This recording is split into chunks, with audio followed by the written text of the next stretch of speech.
The Frozen North, Episode 63, our top 5 PlayStation 3 games.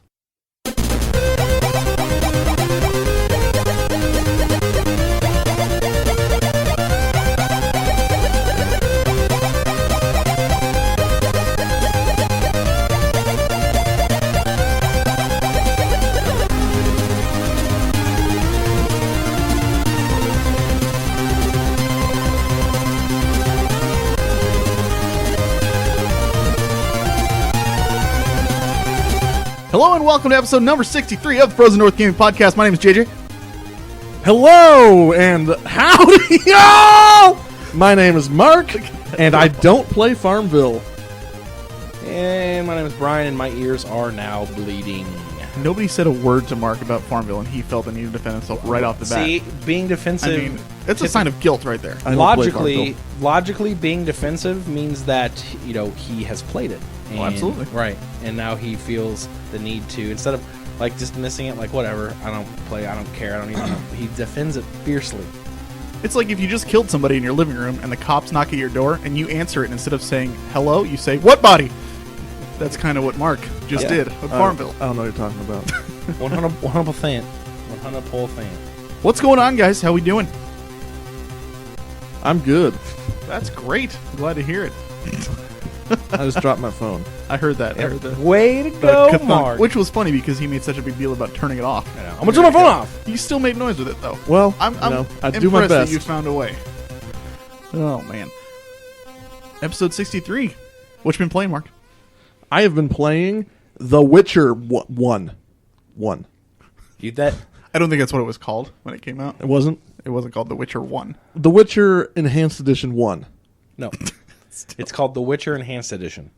I've been playing that, and I also beat a story about my uncle earlier in the week, and it was a very good game. What's up with your uncle?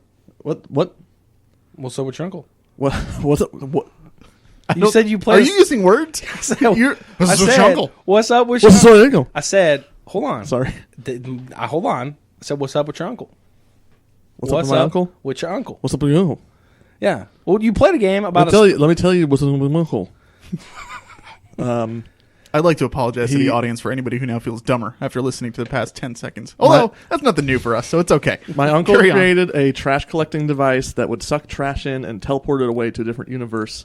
But he, I don't know, went through it or something, so I had to go chase after him and try and find him. Typical quantum mechanics is not to be trifled with. Why did he follow his trash? I don't know.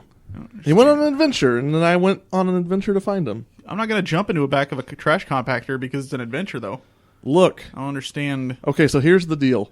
There's like the fan theory that he actually died when he was mountain climbing, Mount Rushmore, and that the main character is like an 8-year-old, like made up a fantasy story to justify it and to come to terms with the death. Is it a fan theory from the fan of the game? Yes. It was, I'm the fan of the game. That was my theory. Is that game wow, let me rewind. Is that game is that game a cautionary tale on playing with the wonderful arts of quantum mechanics? Not really. Okay, well that's unacceptable. Well, all right then. So that's it? Yep. I've also been playing The Witcher Enhanced Edition. 1? Nope. Just The Witcher Enhanced Edition. Yeah, because there's no 1. That's what I thought. We did a review on it a while ago, and it was tough to recommend based on what I had played, just because it was so hard to get through. And honestly, the part that I played, like I played a bunch last night, it was still tough to get through, but I'm at the point now where I've gotten used to it, and I've gotten a little bit more into the meat of the game. And man, it's a blast. Yeah. I'm having a really good time with it. So it's making me want to know more and get to know more, and then I can't wait to get to 2 and eventually 3 because somebody's been playing that. But Brian's got a big old smile on his face. But I also beat Final Fantasy 3 on the DS, Excellent. Which is the last game that I needed to beat in the main series to have beaten them all. That was like the last game that Brian played for his journey too, right? He didn't play 3 yet. Nah, 3. I still have to play 3. Hold on. Hold on. He hasn't even played 3 I yet. have to play 3, 4, and 5. We're about to our And 2-year then anniversary of when 12. you announced. I have to beat 12. And then really I'm going to play through 10 and 10-2 for funsies. I think you need to play through 9 because you didn't beat it yet. I didn't beat it, but I was at the very last boss. I can literally just watch the ending video, and I beat it. Way to pull a Mark.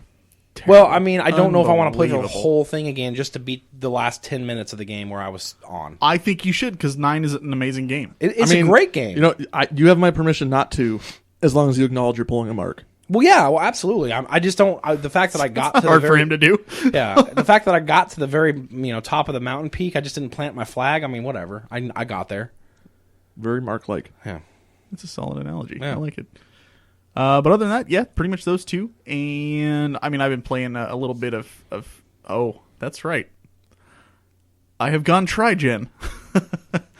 that's right. I picked up an Xbox One. I am the only one here now who is still Xbox One-less, Halo Box One-less. I'm sorry.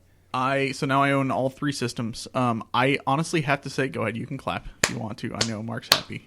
This doesn't play well on radio, but whatever. I have to say though, a lot of the issues that I had with it and like making fun of it and all that stuff. Yeah. I mean, I will still poke fun because there's still a lack of tons of games that I would like to play on it, but I really like the interface. I'm having a good time with it. Brandon, our buddy Brandon, and I have been playing through Halo Master Chief Collection, and it's honestly, it is. I don't regret buying it at all. I thought I might, and that's what held me back so long from getting it because I wanted to get it for a while, and I was like, I know I'm just going to buy it, and I'm going to regret it in like a week. But it's been, 2 weeks now? Just about, yeah. Almost 2 weeks. And I'm still having an absolute blast with it. I have played Halo Master Chief Collection, Project Spark, State of Decay, and I also picked up Rise, Son of Rome, just because it looks cool. Even though I'm not a really big fan of QuickTime events, but the game still looks cool. Yeah. So we'll see. Yeah.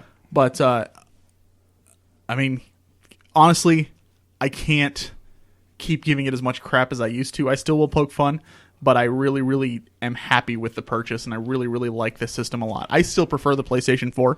There's just more my type of games on it, but I do not regret this in the slightest. I mean, you guys know I've been gushing about it all week, so... Yep.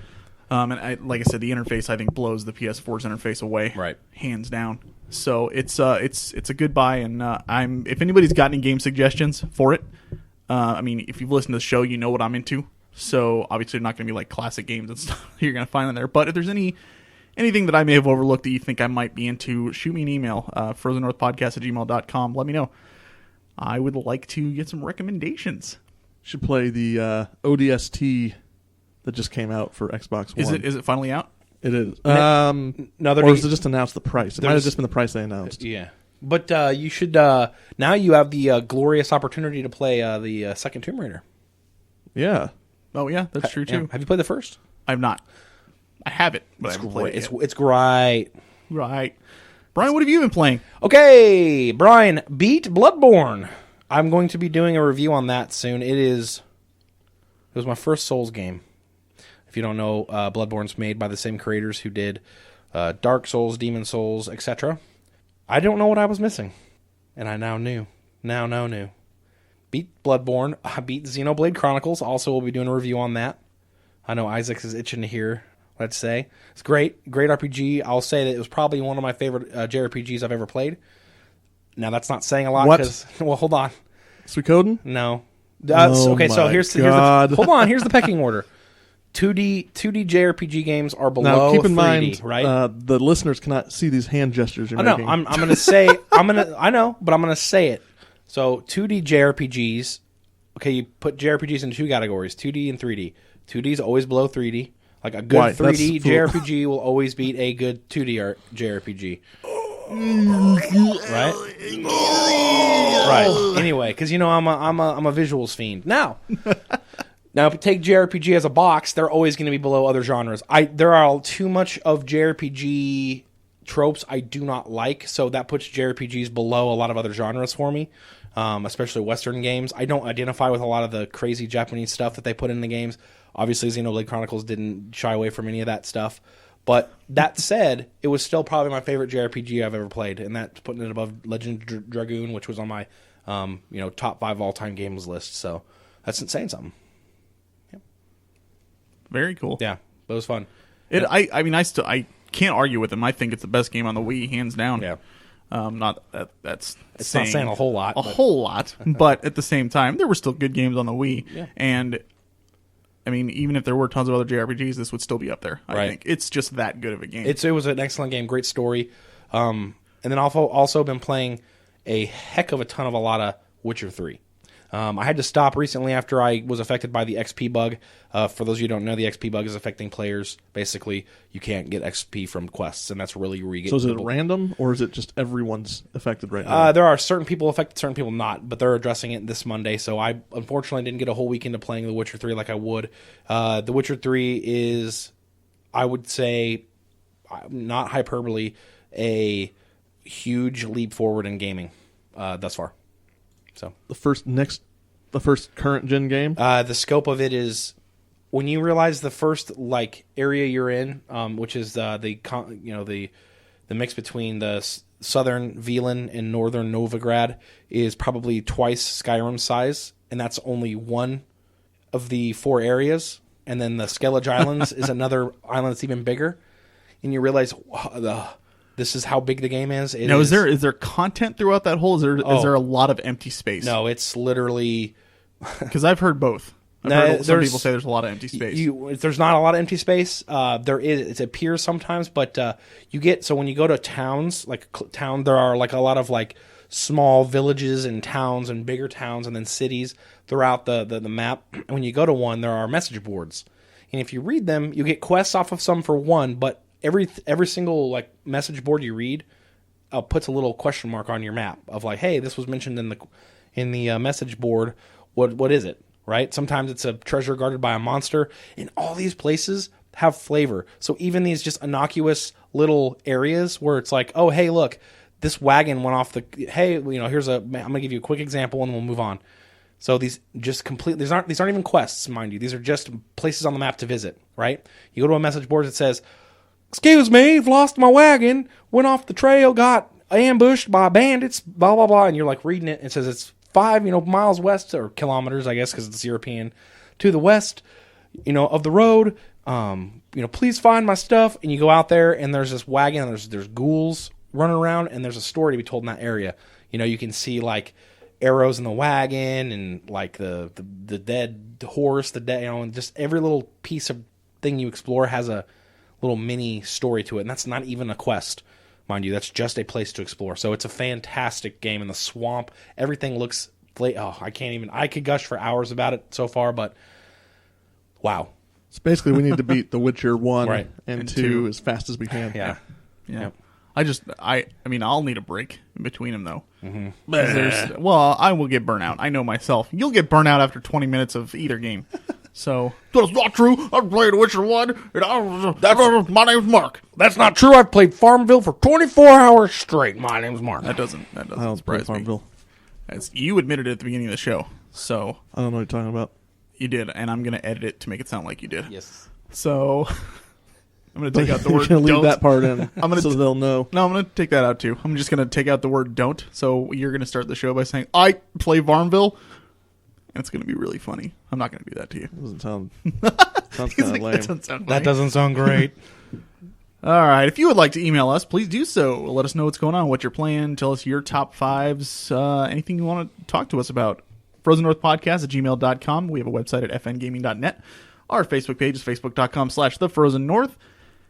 Our Twitter is at FN Podcast. Our blog is frozennorthpodcast.blogspot.com. And we are on iTunes where we Rewind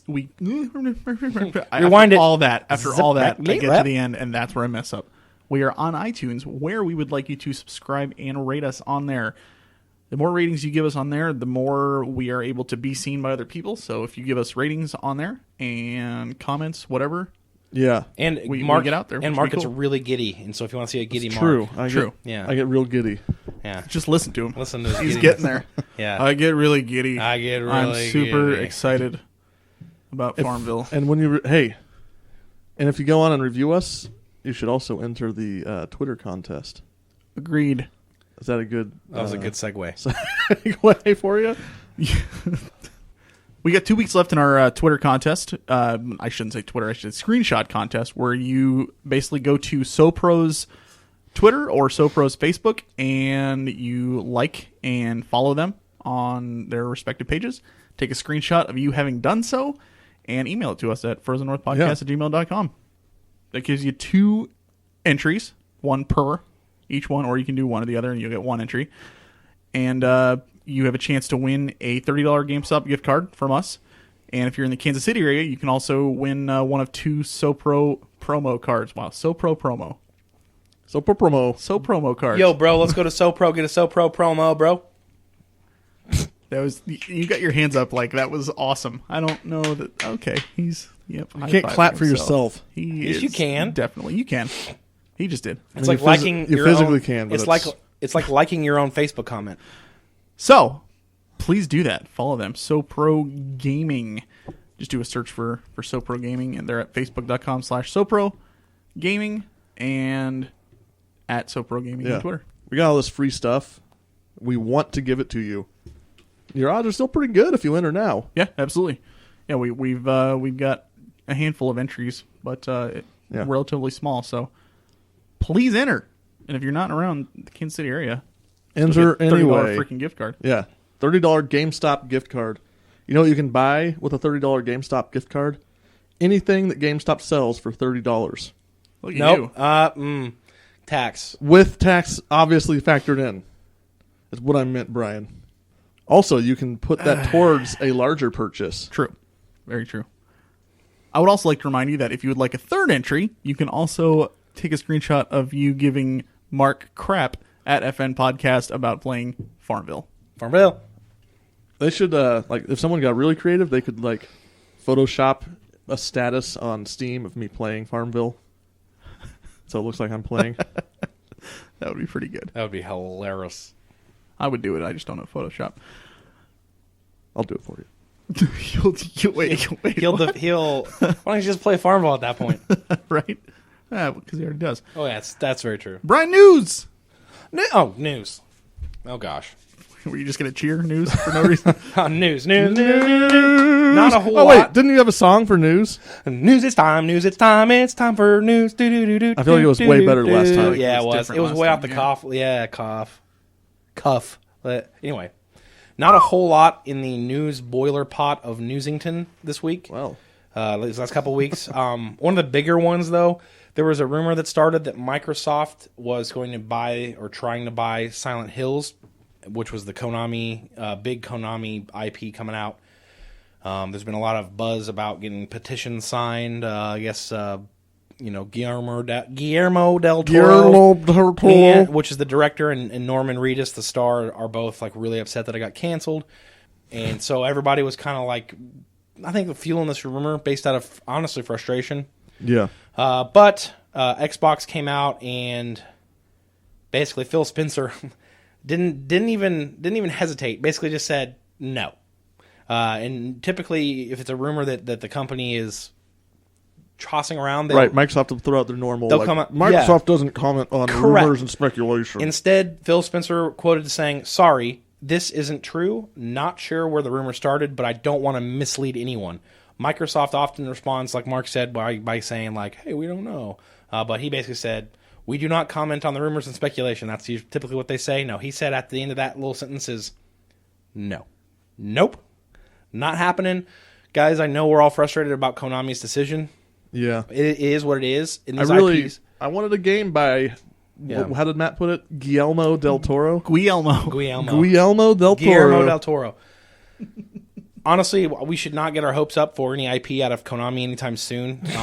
We shouldn't. This is the way it works when game companies go under like this. I know they're not going under, but they're not a console gaming company anymore.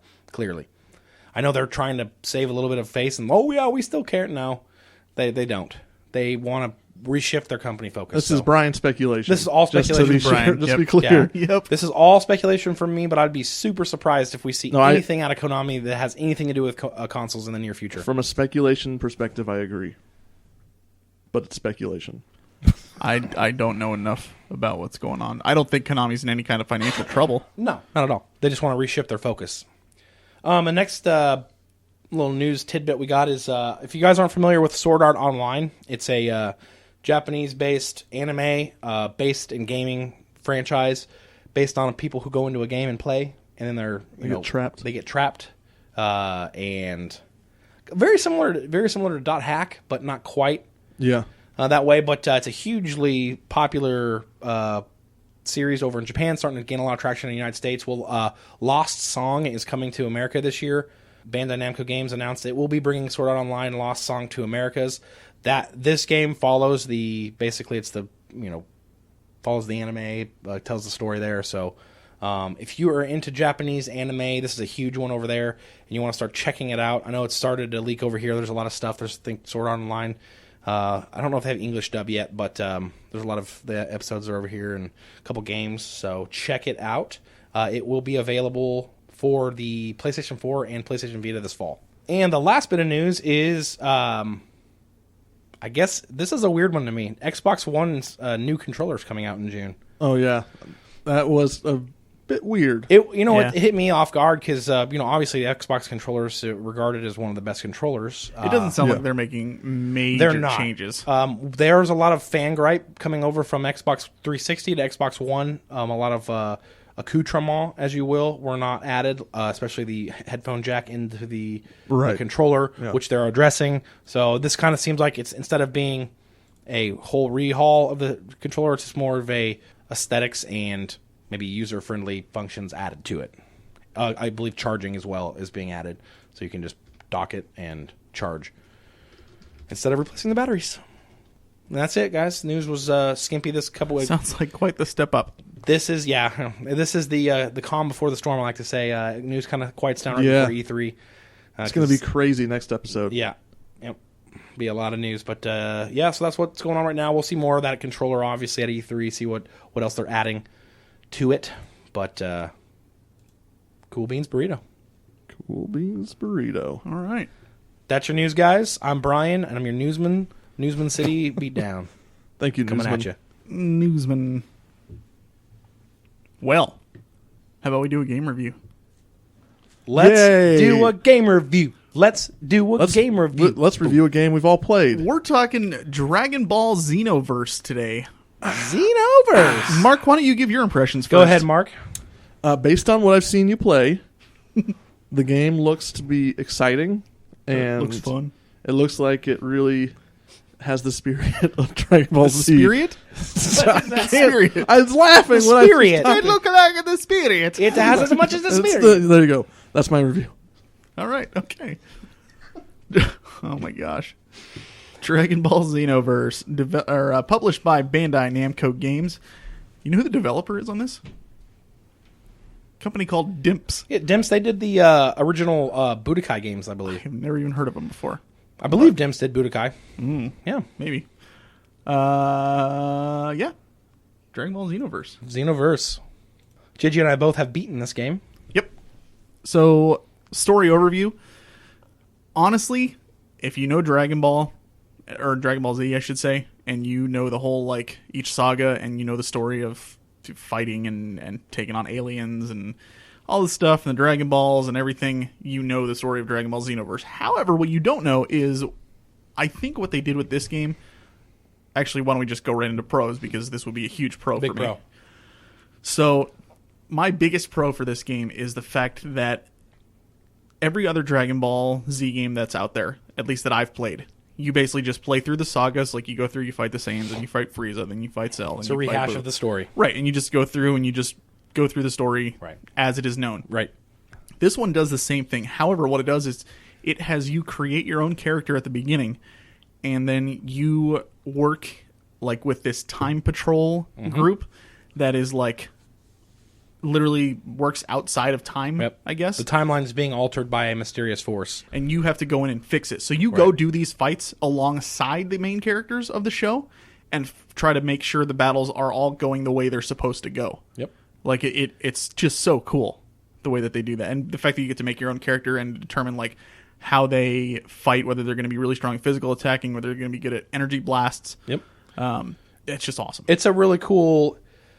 It brought freshness back to it because, like you said, playing the Dragon Ball Z games, I love the story, but rehashing the story over and over again, you're like, okay, I know exactly what happens, blah, blah, blah, blah.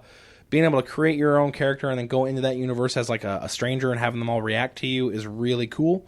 And it's kind of an indiscriminate story where like there are times when like you're partnered with Trunks, he's helping you, this is future Trunks helping you correct the timeline. He's like, oh no, Vegeta's about to stop Frieza and that's not supposed to happen. You have to stop Vegeta. So you're actually fighting with the bad guys sometimes, with the good guys. Mm-hmm. You're making sure the story flows the way it should so that we get to where we are on our timeline, which is really cool. Absolutely. Yeah. Did you just say you have to stop Vegeta? Yeah, Vegeta. Way to go, Mark. Yeah, just stop us on the roll we were on. Appreciate that. Yeah. Man, maybe if you'd play I'm the helping game. with the You're the color commentator. What are you helping with? He's the color What's the word commentator. I'm looking for? I have no idea. 'Cause Chemistry. You're not helping at all. I'm helping with the chemistry of this review.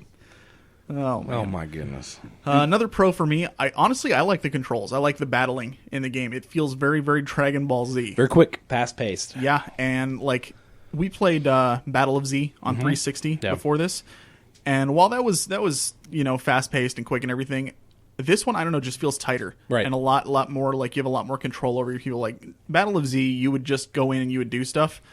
But honestly, half the time you weren't even controlling your character. You would just push a button and he would automatically do the move and go crazy. This one, you're like, punch for punch, doing all this stuff. You're teleporting. You're doing the around the back. Yep. So. Absolutely. It's freaking awesome. It was good. I think it really, really captures the show, and the spirit of the show, I should say, because you're forming your own story essentially. Yep. And I just love. I mean, you and I have been Dragon Ball Z fans for years, and being able to jump in as ourselves into this game, or whatever character we make. Right. You're obviously not a big whatever the heck character race you made. I made a Frieza. That's right. I don't know what race they are. They called Frieza's clan. Frieza's race thing. Yep. How famous do you have to be before they just call your race after you? Frieza clan. Like, we are all JJs. Yeah. Hi. This is the JJ clan. But yeah, I mean, it's the gameplay itself, I think, is probably the best I've seen in a Dragon Ball Z game, hands down. At least that I've played. And I had a really good time with it. I would have liked maybe to seen some of the more like ultimate moves be more epic, a lot more battle destruction. Yeah. Small gripe, but that was the only problem I had with like the combat. Like the big moves didn't seem as big as they should have. So that was it. I know what you mean. You got any other pros? I thought the voice acting was actually really good, and I know a lot of people complained about it because there was a lot of the Kai actors. Frieza obviously had a different voice, so they have a different actors. There's typically like the Goku's the same, Vegeta is the same, but there, I thought it was really good. I thought it portrayed the series well. Yeah, I don't think it was bad at all. Yeah, I also like not only do you fight and you level up. And there's a lot of RPG elements like leveling up, getting experience. You do side missions. You get gear. You can customize the way you look. Even after making your character, you can still customize the gear that they wear, what they look like. And I thought that was really cool. Even you can customize which moves they're going to use. Yep. Like I said, you can determine what you want to focus on. You can train with a famous fighter and gain their moves, which is really cool. Yep, absolutely. They got a handful of them that you can go on there and they become your mentor. And you learn their moves through them. Classic. You got any other pros? I think that's all I can think of. It looked really good. I thought so too. It looked like the freaking cartoon. Yeah. So those were my pros for the game. Okay. Cons. Go ahead. The hub city, kind of annoying to have. Like it's weird because it's really small, right? But at the same time, it's really annoying to walk from one place to another. Yep. All the time. I wish there was like a fast travel or something like that. That would have been one of my cons too. I didn't like the hub city. It felt tacked on. Yeah. Yeah. And I honestly appreciate that it was there. I think it's kind of a cool little addition, but I don't know. I think they could have just made it a menu system. Yeah. And it would have been.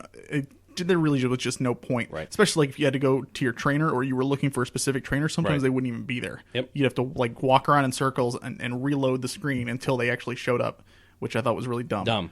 There was another big con of mine is the game had way too much RNG. You should only invoke RNGesus when needed.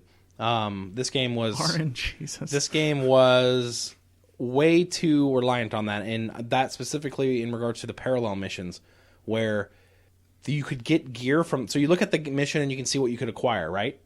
and there's this list of stuff. Oh my gosh, there's that Namekian cloak I want. Well, you have to play the mission like 8 times before it would drop. Yeah. That to me, it's like I feel like you should pick if you beat the mission. Oh, hey, here's your choices of rewards, right? Not I have to farm this mission over and over again, and then there were ultimate clears where you had to get hidden objectives, and sometimes they were very Sometimes vague. they didn't even show up. Or sometimes you did exactly what it said. I beat it in less than 5 minutes and nothing happened. Right. Just way too much chance, and I was really not a fan of. And like you said, when you warp back into the zone, some of those NPCs you were looking for weren't there. Yep. So you have to zone in. Finally, it would show up. It just seemed, blah. Unnecessary. Yeah, too much RNG to my liking. Another con that I had, the multiplayer. Obviously, Online. at first, it was just flat out connection issues. We couldn't even experience it, so we couldn't tell you whether we liked it or not. We didn't know if we'd be able to review it because it was not working. Eventually, they worked on it, got it working. Brian and I were able to play a few missions together, but like, there's still some bugs in there, like the whole headphone thing. Oh my goodness! Like we tried to talk to each other while we were playing. We both had to like join a party.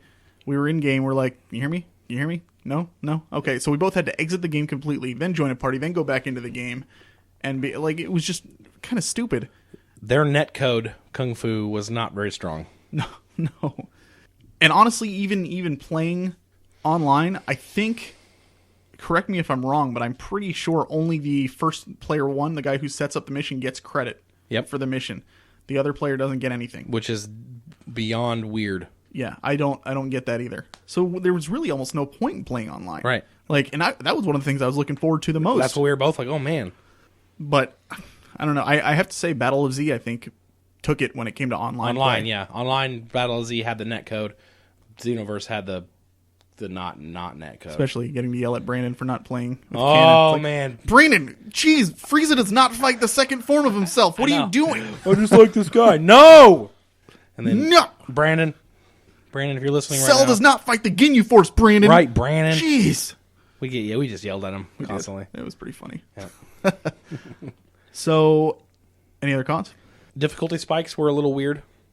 Yeah. The pacing seemed off on the difficulty spikes. It was tough if you wanted to just stick to the story, it was tough to do that if you didn't grind. Yep, there was grinding, and there were battles where you're like, this doesn't make sense why it's so hard. Yeah. But other than that, those would be my cons.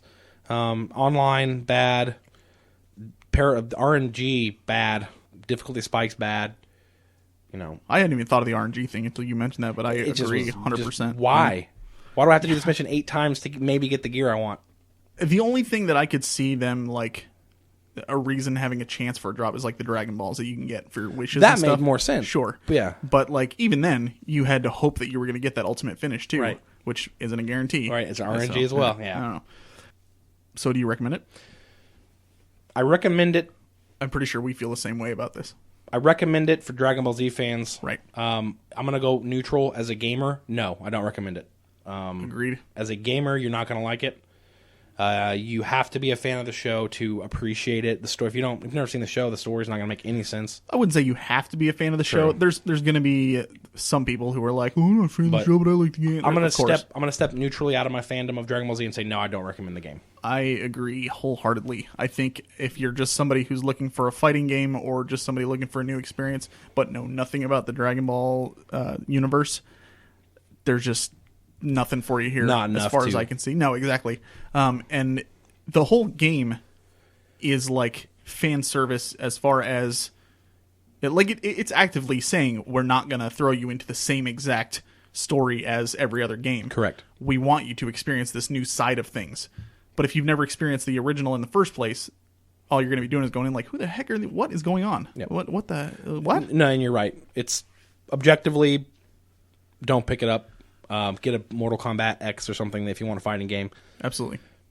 But if you are a fan of the series, I think it's the best Dragon Ball game I've played. Yes. Hands down. Then I agree, yeah. Absolutely. Yep. It is a great time. It's not something you're going to be... I don't know that I'd spend I don't know if it's going for $60. Wait till it comes down a little bit. Yeah. But it was an absolute blast. It was definitely worth playing. Yep, definitely. If you're a fan, you will like it. Yep. And if you don't like it, then you're not a fan. Yeah. If you're Brandon and you don't play as Cannon, then oh my goodness. Oh my gosh, seriously. Gohan doesn't fight himself. Yeah, God. Come on. Brandon! Come on. Jeez.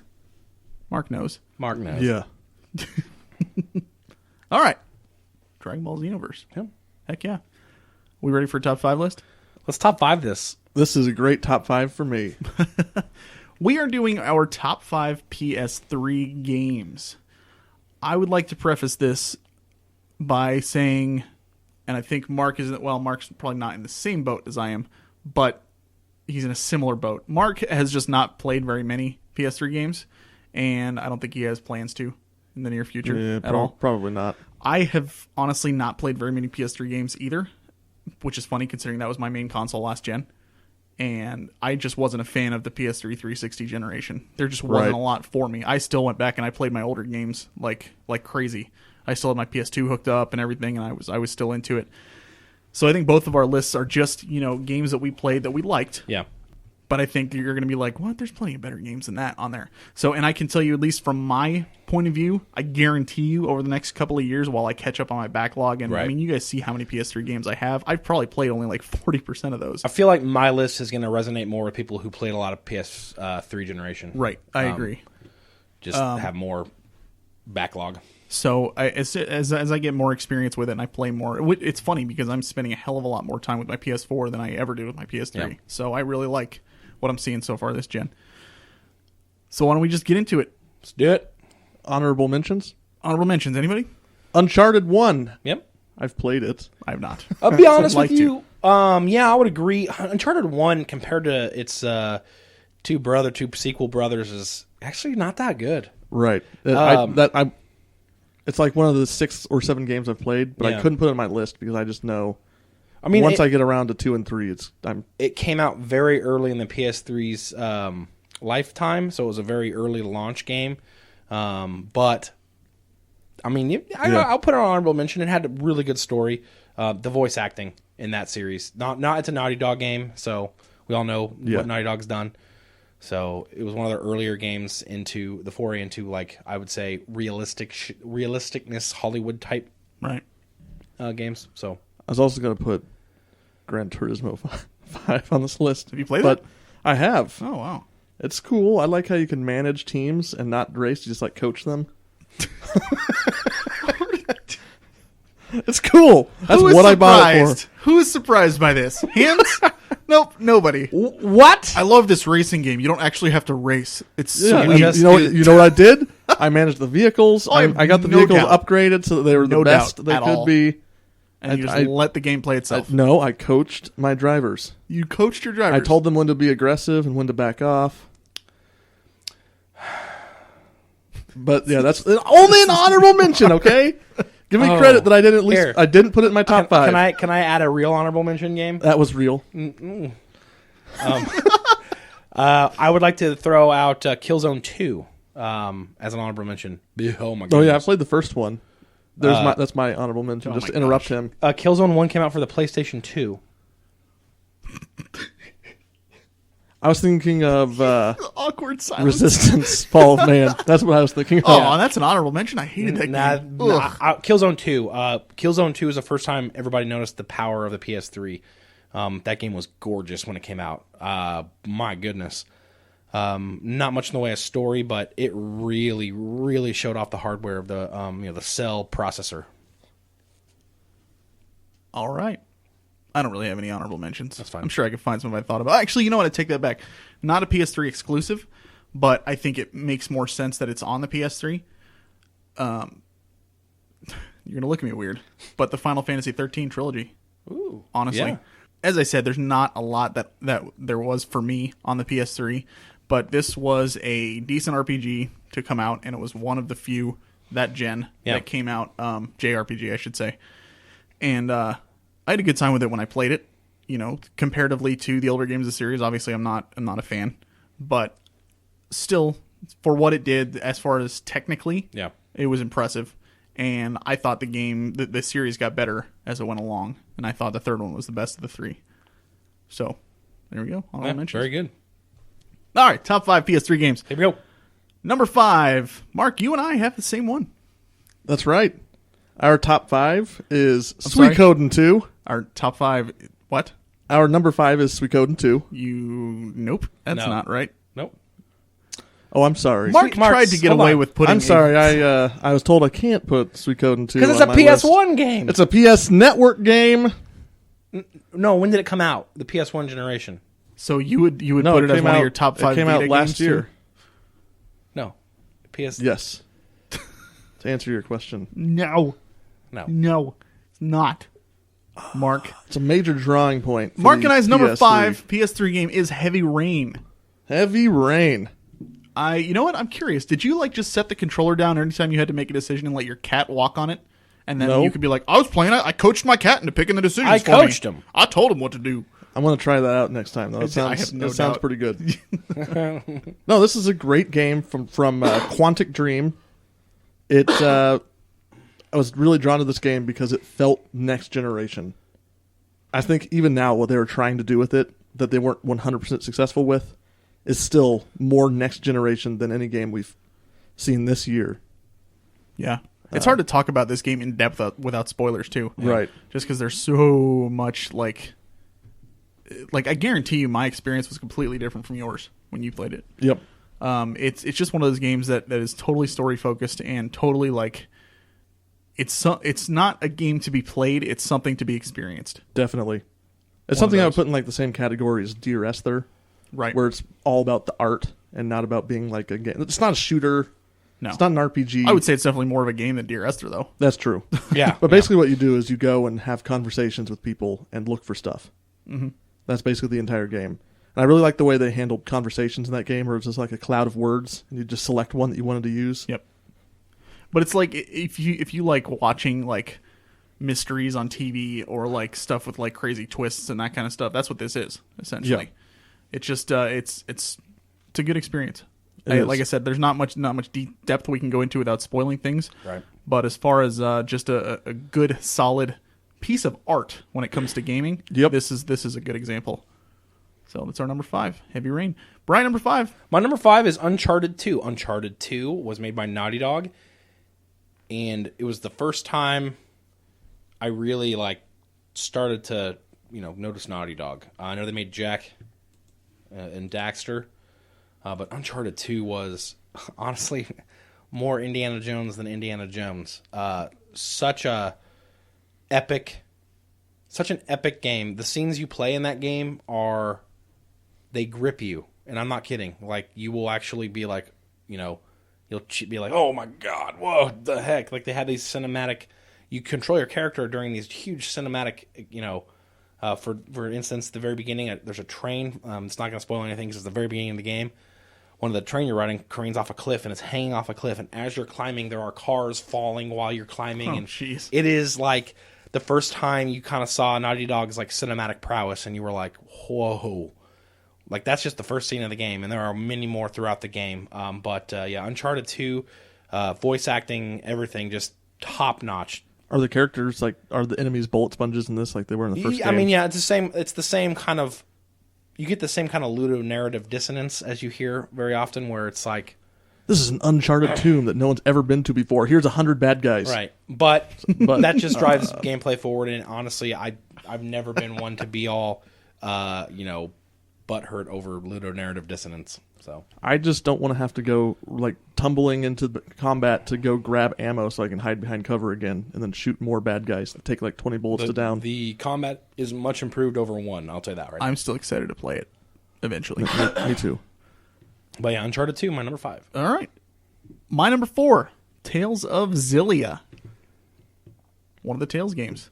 This is my second favorite series right behind Final Fantasy. I absolutely love Tales games, and this one did not disappoint at all. It's got the 2-character system where you can choose who you want to play at the beginning of the game, then you play through the story as them, which is really, really cool. I played through Jude, who was the guy, and it was just such a I don't really know how else to explain it other than it was a great Tales game. I did a review on it on one of our previous episodes. If you go back, you can listen to that. You can hear me talk a little bit more in depth about it. But I just remember the combat system was really great. One of the big gripes I had about it was just that the scenery in each area going from city to city or area to area was kind of all the same. It looked very, very samesies. But as far as the gameplay and the story and just the abilities, and I mean the Tales game's known for its combat. Very, very nicely well put together, and I had a blast playing it on PS3, and I have not gotten to the sequel yet, and I've heard mixed things, but I'm still excited to give it a shot because I like this one so much. So my number 4, Tales of Xillia. Very good. Solid. So my number 4 is Little Big Planet 2, and what am I going to say about this game? It's like a side-scrolling platformer game where you play as like a little doll made of yarn, a sack boy. It's like that Protectors of Nern movie, right? There's all kinds of cool physics puzzles, and you get different items and stuff. And I played this. I haven't played this a ton, but I haven't played any PS3 games, so I had to put something on my list. I'm just being honest here. It's better than... Hey, I applaud your honesty, but it doesn't really help your stigma of my name's Mark. I don't play video games. I mean, but JJ already gave the. I mean, I can't hurt myself anymore at this point. So, I played this with a few of my friends a couple of times, and it's just a really solid, fun game. Did you ever make any of your own levels or anything like that? I've played with the tools that let you do that. Yeah. And it's kind of... That was always so complicated. The level editor? Yes. I played a lot of people's levels. Yeah, that's exactly what I did. I played other people's stuff, but man... I downloaded some level that was supposed to be a Star Wars level, and it didn't make any sense, and like had nothing to do with Star Wars. What are the... what's the app proper name for the, the thing you turn and it just automatically does... What's that called? The mousetrap type thing where it's like... Rube Goldberg machine. Rube Goldberg. Yes. I downloaded a ton of those kind of levels where you didn't even do anything. You just kind of bounced around and it was like Rube Goldberg. That sounds like something he would like. Yeah, you had to coach them through it. You had to coach him through Oh, yeah. You had to tell them, like, you're going to make it. And I don't know if you're going to make it. It was a pretty good game. It was fun. Yeah. I hope it was pretty good. It was your number 4 of Right. all time. PlayStation 3 games. Look at his face. Yes, it was definitely number 4 of the PS3 games I've played. I was going to put, like... You seem almost like mad that we did this list. No, I'm not mad. No, I ain't mad. Man, look at that. Yeah, I ain't Jeez. I'm You're just... just going to make fun of me. I'm just downtrodden by this list. Okay. Downtrodden. Downtrodden. Brian, number 4, sir. My number 4 is Metal Gear Solid 4 by Konami. I mean, what's there to say about Metal Gear Solid 4? It looked great. Amazing story, minus the Japanese melodrama and crazy convolution. Had an hour. What was they clocked a cutscene in that game? I think it was like an hour, 90 minutes maybe. That was like 45. 45. It was like 45 minute yeah. cutscene where you look at 90, 45. Yeah, whatever. But that's a kind of staple of Metal Gear Solid 4. But even though that I remember that cutscene, just classic, just good stuff. Just watching it. I mean, I would say I know you guys. What was the game you guys talked about? Which it wasn't much gameplay. It was more just watching. I can't remember. What, like just now? Are you talking about what we just talked like about? An episode or two ago. Heavy Rain? No, but that's what Metal Gear Solid 4 has always been to me. It's been just small little gameplay to a ton of story and cutscenes. Any Telltale game? Yeah, true. I can't remember what game we were specifically talking about, but it reminded me of Metal Gear Solid 4, where it's like tiny little gameplay and then giant story where you get to watch for minutes and minutes on end. But great game, Metal Gear Solid 4. I know if you guys are big PS3ers like me, that's one that'll probably be on your list as well. All right. Yep. My number 3 is Little Big Planet 1. I have not played Little Big Planet 2. This is the only one that I played. I mean, I think they're pretty similar, I would imagine. Yeah. I don't know. But, I mean... Oh, you never played the first one? Nope. Oh, well, from what I understand, they're sort of similar. I imagine 2 probably improves upon it, hopefully. But, I mean, from what Mark was saying, that's essentially exactly why I liked the first one. I really liked being able to... Obviously, playing through the single-player mode and everything was cool, and being able to collect things and put them all together and make little machines move and figure out the puzzles and all that stuff was cool. But when you actually get to go online and play these levels that other people created, that's where the fun came in, I think, for the most part. Just getting to see, like, there was actually a Star Wars level that I did that actually was a Star Wars level. Yeah, it actually seemed pretty cool. But, I mean, just going in there and being like, man, people, like, just made this stuff. Yeah. out of just the tools that the game gave me. And I'm sitting here, I'm like, I would never be able to do half of this. I don't understand. Yeah. Wow. And I'm actually seeing a lot of that with Project Spark 2 on Xbox One, which I've been playing a little bit. But Little Big Planet, I mean, yeah, there's not much more that I could say that Mark didn't say about Yeah. Little Big Planet 2. Yep. So,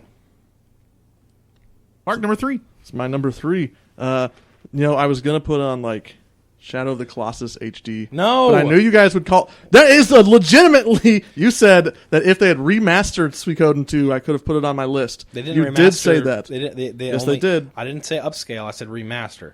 Now you're just like pulling hairs. No. A remaster. Don't look at me on this one. A 'cause I hate remaster that game. is updating the assets and not just upscaling the resolution. And that's what they did with Shadow of the Colossus. So I just feel like you're being a rules Nazi right now. I but, am. But I wasn't even going to. It's not on my list, so you're yelling at me for nothing. Okay. It's a terrible game.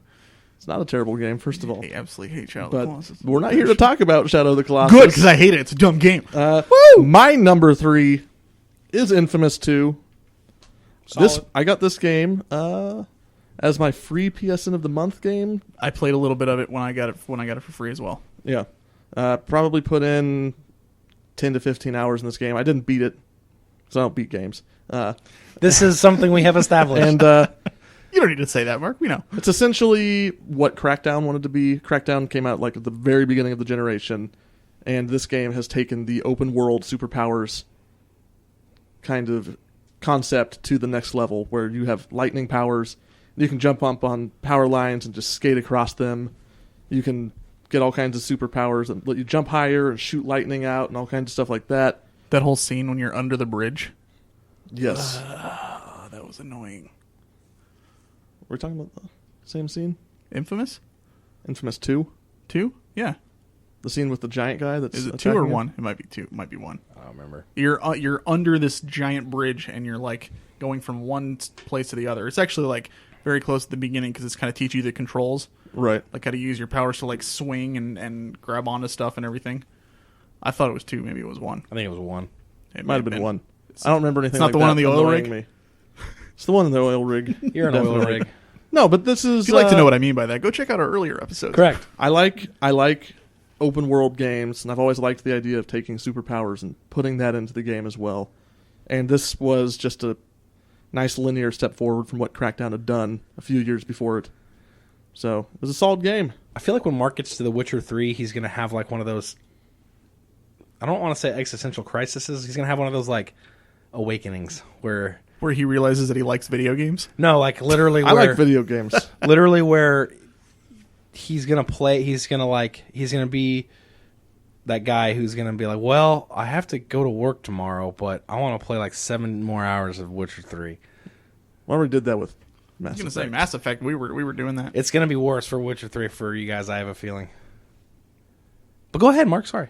I actually just finished talking. Okay. So All right, Mark's number 3, Infamous 2. Brian, number 3. My number 3 is Uncharted 3. Now, a lot of you who are PS3 aficionados might say, Brian, Uncharted 2 was better than Uncharted 3. I disagree. I feel like Uncharted 3 was even more epicer and more gooder, to speak some English at you, than Uncharted 2. It's basically the same, but they more. So instead of a plane, or I'm sorry, instead of a train falling off a cliff, now you're in a giant cargo plane that's crashing, and you got to get out, and you're dodging cargo, and then all of a sudden one hits you, and you fly out, and then you got to skydive to a parachute, and you're in the desert, and it's just, what is happening right now? I think You have to skydive to a parachute? Yeah, so like you're in a cargo plane that's crashing again at the beginning of the game. that happens in Saints Row the Third. You're in a cargo plane. Is that game fun? And, It was fun. You're over a desert, and you're trying to find some ruins, and your cargo plane goes down, and you're in the basically cargo dock of the plane. And there's cargo flying out, and you're scrambling to stay on, and all of a sudden one hits you, and you fly, and now you're in midair, free falling. And you've got to find a parachute before you hit the ground, so you're flying, and you can see it, and you got to dodge all the cargo that's already fallen out, that's scattered out in the sky, and you're above a desert, and it's just like, what? This is a video game? My heart is racing That's right crazy. now. Yeah, it was just more of the of Naughty Dog pushing the envelope of the PS3, and I loved Uncharted 3. It was up there. Obviously, it's my number 3 PlayStation 3 game of all time. Okay. Number 2. My number 2 is Ni no Kuni. I still really want to play this game. It is, I mean, the look of it. What are you looking at me like that for? I'm just looking at you. That's weird, the way you're looking at So me. I understand that it's a Studio Ghibli game, and I understand They did the art direction. Yeah, and I understand they're Level very- 5 made the game, I believe. But I understand Studio Ghibli is a very well-regarded Japanese anime studio. Very much so. Okay. Yeah. They did movies like Spirited Away, Princess Mononoke, Howl's Moving Castle, that kind of stuff. And the look of the game is absolutely gorgeous, first of all. It's absolutely beautiful. The landscape, the characters, everything is absolutely wonderful. The story is very, very basic. Very, very... just nothing special. But it's okay. I'm such a big fan of Pokemon, and that's honestly what it is. It's like a 3D open-world Pokemon game, which is so cool to me. Honestly, some of the controls are a little wonky, and whether you can actually catch monsters sometimes is kind of annoying because there's some crazy RNG in the game. Yay, RNG. RNGesus. RNGesus did not bless that game either. I'm going to use that so much from now on. Yep. But I still had such a great time playing through it because it was just, like I said, it was so pleasing to look at, and it really was just a good time. Yep. I mean, it was just a fun game to play. If you've played it, you've probably had a good time with it too. There's mixed reviews out there, and honestly, I think it probably only got the attention that it got because of Studio Ghibli. If it had looked any different, I don't know that it would have gotten the press that it got. Well, because we have Nino couldn't get into it over here. Right. Yes. Yeah. It's very, very slow paced as well, but I liked it, and I'll probably go back and play it again at some point in the future. So that's my number 2, Ni no Kuni. Mark, number 2 is a game that I really want to play. My number 2 is the reason I bought a PlayStation 3. Really? That's right. A console purchasing game. It's Journey. I want to play this game too. I've never Journey played it. was this little small art game that came out, and when it came out, it started making waves. It's got beautiful music. It's got an amazing setting, and this is another game that doesn't really have quote-unquote gameplay. You don't shoot people, you don't level up a character, you don't do anything like that. You just wander through this desert trying to find whatever you're looking for, piecing together what's happened throughout this landscape. And it has a really cool form of multiplayer in it. It's this kind of like asynchronous multiplayer where people are just randomly seeded into the world with you, and you can't communicate with them with words. You can't like talk to them or voice chat or whatever. All you can do is like emit like these sounds from your character and do little dances for them. Like wow and me. So basically, you're playing Brian. Yeah. Yes, it's just Brian. It's just the story of Brian in the desert. What with are other the Brians. sounds? What are the sounds like? Are they like wow? It's like, oh, Oh, I don't know. I can't remember. was Something like beautiful. that. And then they can like communicate back to you, and you can solve puzzles together. Sort of. They're not like complex puzzles though. It's just like finding the way to activate this bridge that you need to climb up. Have you played it 2-player? Other than like just people randomly being seated in, I don't think there really is 2-player. Oh, I thought there was multiplayer. There is quote unquote multiplayer, which is what I was just describing. It works like the Souls series, where you will be walking along and you'll see another player, but in Journey you actually can interact. But I with thought them. you could like play local co-op on there. Oh, maybe I didn't have anyone to do that with, so I don't know.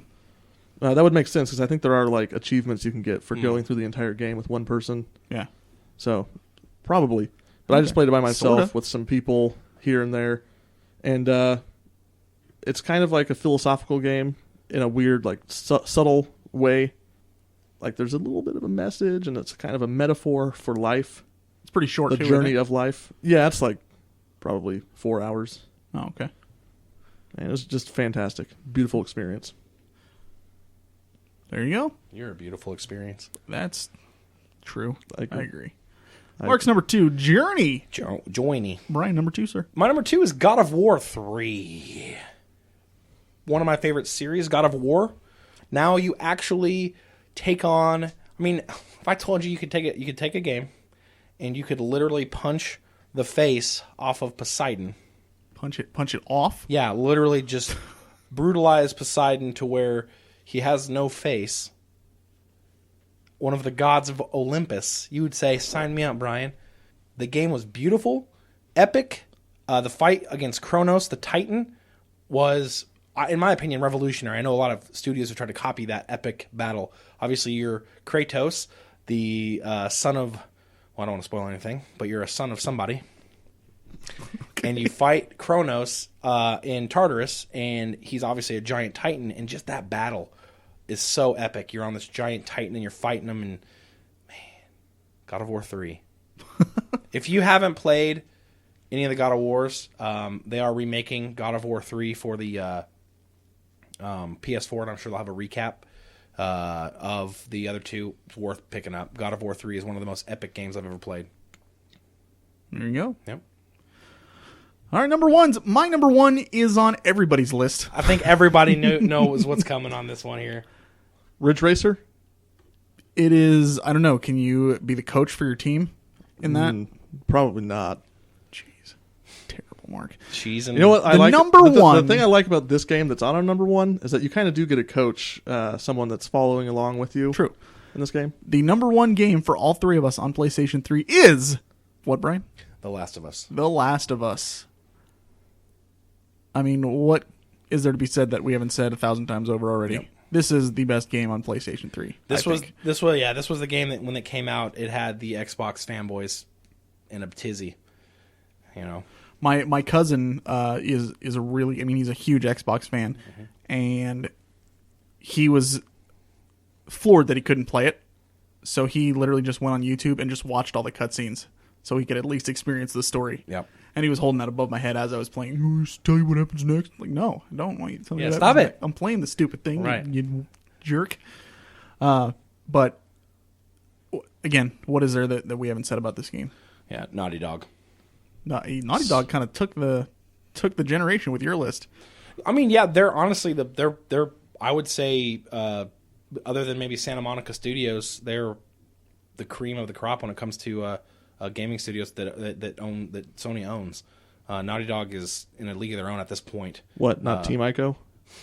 Do they make? Will you stop doing that? They're still working on the Last Guardian, Mark. Okay, no. give me some Mark. No. I just think that they're the cream of the crop. Naughty Dog has perfected it, and The Last of Us just came out with a thunderous, boom. This is a good game. That's why it's Mark's really, number one. It was really fun. I mean, I don't know what else I just can't find anything. I mean, there are faults with this game, sure. Yeah, there were faults that upset me when I played the game, like the way they handled the ending and didn't give me a choice. That bothered me at the time. And there are some things here or there, but as more distance gets in between me and playing that game, all I can remember is how amazing it is. And I like other games I've played more recently have not stayed with me the way that one has. Right. What's that analogy? You throw a watch in the desert and it's worthless, but you wait 1,000 years and you go back and you find the watch and it's priceless.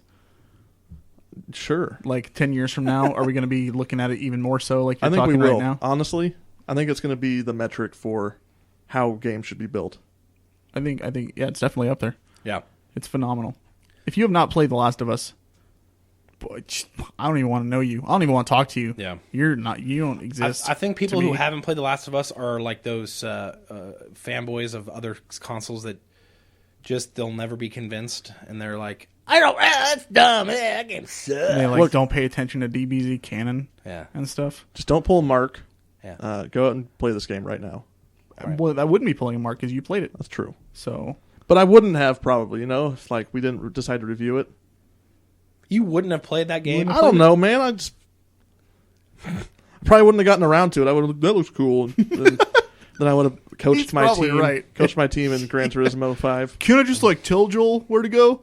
Like, I point him in the right direction? Joel, honestly, that's the same with Mass Effect. Yeah. I probably would have been like, yeah, I'll get to that eventually. And then never done it. Yeah, okay. Yeah. There's plenty of games that I've done that with, too. I can't give you too much crap on that. I think we all have. That backlog. Yep. So, well, there you have it. Our top 5 PS3 games. Again, like I said, I think, especially with me, the more that I delve into my backlog, what I've got sitting there, I need to freaking take a picture of my collection and put it up on Twitter or something. Let's do it. Because it's pretty good.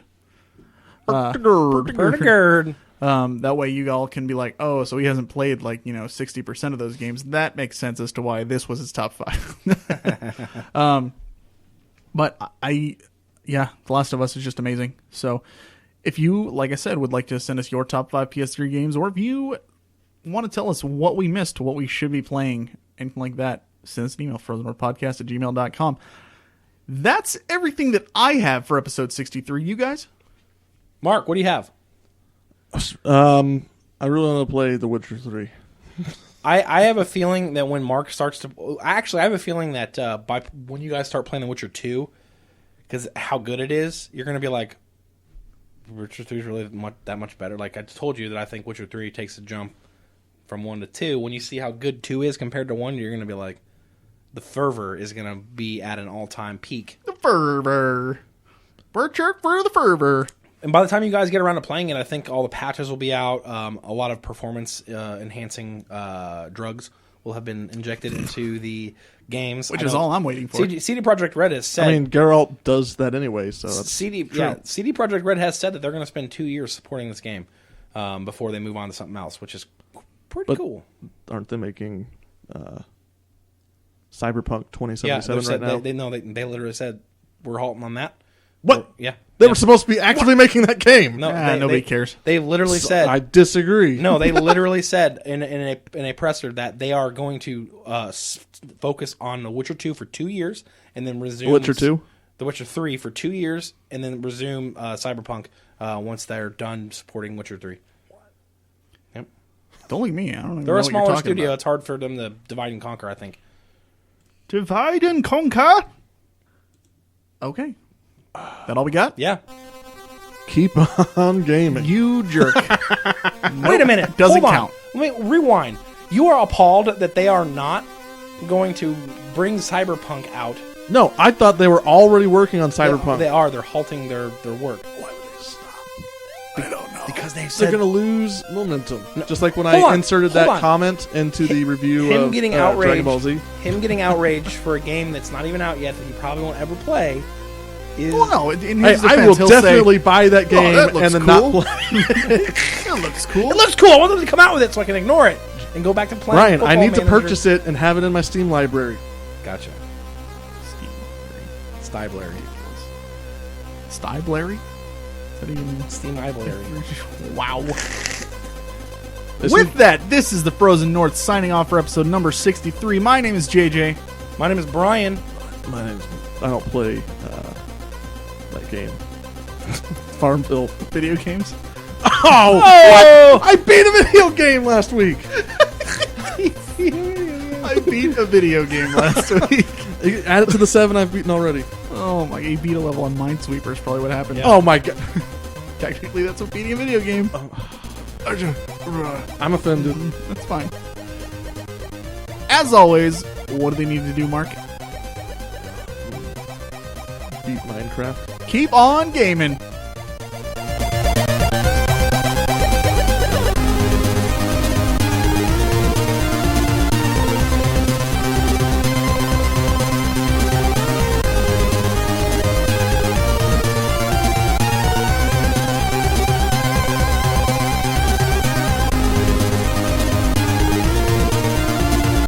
Our theme song was made available through the Creative Commons Attribution license by Ziphoid. The song title is Radical Fanfare.